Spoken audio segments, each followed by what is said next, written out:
पिछले वीडियो में आपने देखा कि आप अपने पशु को कैसे पीक पे ले आएं, दूध कैसे उसका बढ़ाएं, अचानक वो दूध कैसे बढ़ाएं, दूध पूरी तरह से पीक पे कैसे आ जाए, ये आपने सीखा। अब इस वीडियो में हम आपको बताने वाले हैं कि अगले चरण में क्या करना चाहिए जब आपका पशु पीक पे आ जाए, दूध अच्छा उत्पादन करने लगे, इसके बाद लगभग वो 15-20 दिन हो जाए, तब आपको क्या करना चाहिए। बच्चा दिए हुए लगभग 20 दिन हो गया है, इस कंडीशन में आप अपने पशुओं की देखभाल कैसे करें, क्या खिलाएं जिससे आपके पशु का दूध फ्लैक्चुएट ना हो, स्टेबिलिटी बनी रहे, वो लगातार उसी पे चलता रहे। मान के चलिए अगर 15 लीटर दूध उत्पादन हो रहा है तो 15 लीटर ही उसका बना रहे, उसका दूध कम ना हो। ऐसा क्या खिलाएं, ऐसा क्या दें जिससे आपके पशु का दूध उत्पादन मेंटेन रहे। तो ध्यान से सुनिए। इसके पहले जितने दर्शक हमारे नए हैं, चैनल पे आए हैं, चैनल को सब्सक्राइब कर लीजिए, साथ ही साथ बेल आइकन दबाइए और लाइक बटन भी दबाइए। कमेंट में ये जरूर बताएं कि आप किस जगह से हमारी वीडियो देख रहे हैं और आप अपने पशुओं को कैसे मेंटेन करते हैं, क्या खिलाते हैं। तो चलिए शुरू करते हैं। देखिए, जब आपकी गाय भैंस बच्चा दे दे और लगभग 20 दिन हो जाए, आपका दूध उत्पादन अच्छा होने लगे, आपका दूध पीक पे आ जाए, आप अच्छा दूध उत्पादन कर रहे हो, आप अच्छी कमाई कर रहे हो, तो इस समय आप भूल जाते हैं बहुत सारा चीज़। पशुओं के लिए जो देना चाहिए वो एकदम भूल जाते हैं। आप उसी में लगे रहते हैं कि हमारी गाय अच्छा दूध उत्पादन कर रही है, हम खाना पीना पे जोर देते हैं। बिल्कुल अच्छी बात है, खाना पीना पे ज़्यादा जोर भी देना चाहिए। अच्छा तरह से जब दूध उत्पादन होगा तभी आपकी अच्छी कमाई होगी। लेकिन एक चीज़ आप देना बिल्कुल भूल जाते हैं, जो है कि कीड़े की दवा। यदि आप अपने पशु को डिवार्मिंग करना भूल जाएंगे तो आपका पशु आगे चल के दूध जो है वो अचानक गिर जाएगा उसका। और दूसरी बात है, यदि आप अपने पशु को डिवार्मिंग समय पे नहीं किए रहेंगे तो आगे चल के आपके पशु में बहुत तरह की विषाक्तता होगी। आपके पशु का पेट अचानक कभी भी फूल सकता है और कभी भी वो गाय आपकी मौत के मुंह में जा सकती है। कीड़े की दवा उतना ही जरूरी है जितना जरूरी आपके पशुओं के लिए कैल्शियम होता है। साथ ही साथ आप अपने पशुओं को मिनरल देते हैं तो मिनरल और कैल्शियम जितना जरूरी है उतना ही जरूरी कीड़े की दवा है। यदि आप अपने पशुओं को कीड़े की दवा समय पे नहीं देंगे तो आपके पशु के पेट के अंदर कृमि होंगी, कीड़े होंगे। तब आप क्या क्या करेगा, जितना न्यूट्रिशन है, जितना आपके पशु के अंदर खनिज लवण बन रहा है, आप खाने के लिए दे रहे हैं, अच्छा अच्छा चीज़ दे रहे हैं, वो सारे चीज़ वेस्ट हो जाएंगे, आपके पशु के शरीर में नहीं लगेगा। आपका पशु मोटा नहीं होगा, तगड़ा नहीं होगा, चमकदार नहीं होगा।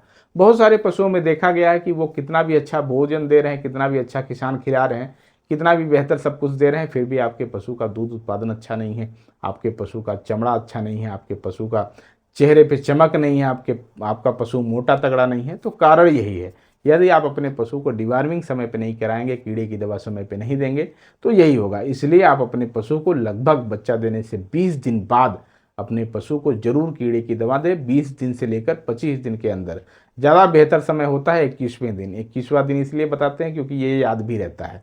पशु का हीट का स्ट्रेस साइकिल 21वें दिन होता है।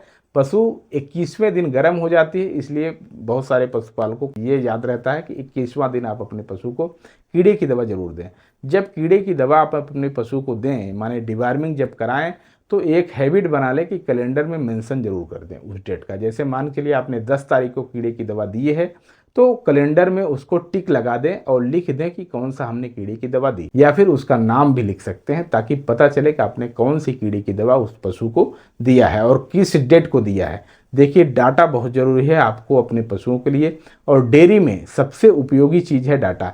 यदि आपके पास डाटा ही नहीं रहेगा, डेट ही नहीं रहेगा, तो बहुत सारी चीज़ें आपसे मिस हो सकती हैं। इसलिए आप जब भी कीड़े की दवा दें तो अपने कैलेंडर में उसको नोट डाउन जरूर करें ताकि आने वाले अगले समय में कब कीड़े की दवा देना है ये आपको पता चले।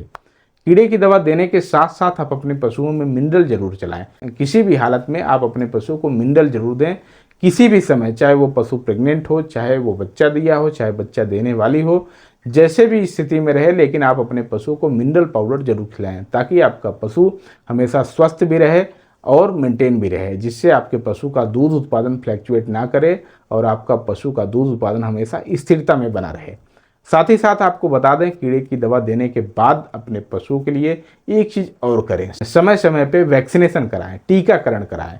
आप अपने पशुओं का टीकाकरण नहीं करा पाते हैं। अक्सर देखा गया है कि यदि 100 पशु रखे हैं, एक गाँव में 100 पशु है, तो लगभग 20% ही पशुपालक अपने पशु को टीकाकरण करा पाते हैं।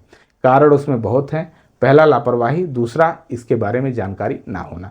बहुत सारे पशुपालकों को जानकारी ही नहीं होता है कि वो वैक्सीनेशन होता क्या है, माने कि टीकाकरण होता क्या है। टीकाकरण एक ऐसा चीज़ है जिससे आपके पशुओं के अंदर किसी तरह की कोई बीमारी नहीं आ पाती, माने एक सुरक्षा कवच है। ये सुरक्षा कवच ऐसा सुरक्षा कवच है कि इसको भेद कर कोई चीज़ अंदर आ नहीं सकता। यदि आप अपने पशुओं को टीकाकरण कराते हैं तो जो मुख्य रूप से बीमारियां हैं वो आपके पशुओं के अंदर बिल्कुल नहीं आ सकती हैं, इसकी गारंटी है। टीकाकरण के 14 दिन बाद की बात हम बता रहे हैं, टीकाकरण जिस दिन हुआ उस दिन से नहीं, 14 दिन बाद ही टीका कोई काम करता है, इसलिए आपको बता रहे हैं। टीकाकरण आप अपने पशु को यानी वैक्सीनेशन आप अपने पशु को जरूर कराएं। साल भर में 2 बार वैक्सीनेशन होता है, मुख्यतः 3 से 4 वैक्सीनेशन होते हैं। जैसे FMD food and mouth disease बोलते हैं, इसको खुर पका मुंह पका हिंदी में बोलते हैं, जिसमें खुर और मुंह पशु का पक जाता है, उसमें जख्म हो जाते हैं। दूसरा HS होता है, तीसरा BQ होता है, ब्लैक वाटर होता है। उसके साथ में एक गंभीर बीमारी आजकल देखने को मिल रही है पिछले 3-4 साल से, जिसका नाम है लंपी स्किन डिजीज, जिसमें पशुओं के शरीर में फोले हो जाते हैं, गट्ठेदार गुच्छेदार यहाँ पे हो जाते हैं, पशुओं के अंदर चेचक जैसा बीमारी देखने को मिलता है। कुछ पशुपालक इसको चेचक समझ लेते हैं, हालांकि ये चेचक नहीं है, ये एक लंपी स्किन डिजीज नामक रोग है जो किसी भी दवाई से नहीं जाता है। इसमें सबसे अहम भूमिका निभाता है पशु का स्टेमिना, पशु का रोग प्रतिरोधक क्षमता। यदि आपका पशु अंदर से मजबूत है तो आपका पशु कभी नहीं मरेगा, इसकी बात की गारंटी हम देते हैं। लेकिन यदि पशु का स्टेमिना मीन्स रोग प्रतिरोधक क्षमता अच्छा नहीं है तो लंपी जैसे क्या कोई भी साधारण रोग भी अगर आ जाएगा तो आपका पशु झेल नहीं पाएगा। इसलिए आप अपने पशु को वैक्सीनेशन जरूर कराएं। वैक्सीनेशन का पहला काम ये होता है कि उसको सुरक्षा करना, उस रोग से पशु को बचाना। इसलिए आप अपने पशुओं को वैक्सीनेशन जरूर कराएं। लंपी स्किन डिजीज पूरे भारत में फैला है, बहुत तेजी गति से इसमें पशुओं की मौत हुई है, इसलिए आप अपने पशु को लंपी स्किन डिजीज का भी वैक्सीन जरूर कराएं। ये कहाँ मिलेगा? कोई भी वैक्सीन आपके नज़दीकी पशु चिकित्सालय में मिल सकता है, जो पूरी तरह से निःशुल्क है, फ्री है। साथ ही साथ आपके नज़दीकी मेडिसिन काउंटर पे भी मिल सकता है, जहां पशुओं की दवाई बिकती है। बहुत कम पैसे में मिलता है, बहुत कम पैसा लगता है, इसलिए आप अपने पशुओं को वैक्सीनेशन जरूर कराएं। तो आई होप कि आज की ये जानकारी आपके लिए काफ़ी उपयोगी लगी होगी। यदि जानकारी उपयोगी हो तो और किसान मित्रों के साथ शेयर करें, साथ ही साथ चैनल को सब्सक्राइब करें और लाइक भी दबाएं। मिलते हैं अगले वीडियो में एक नई जानकारी के साथ, तब तक के लिए जय हिंद, जय किसान।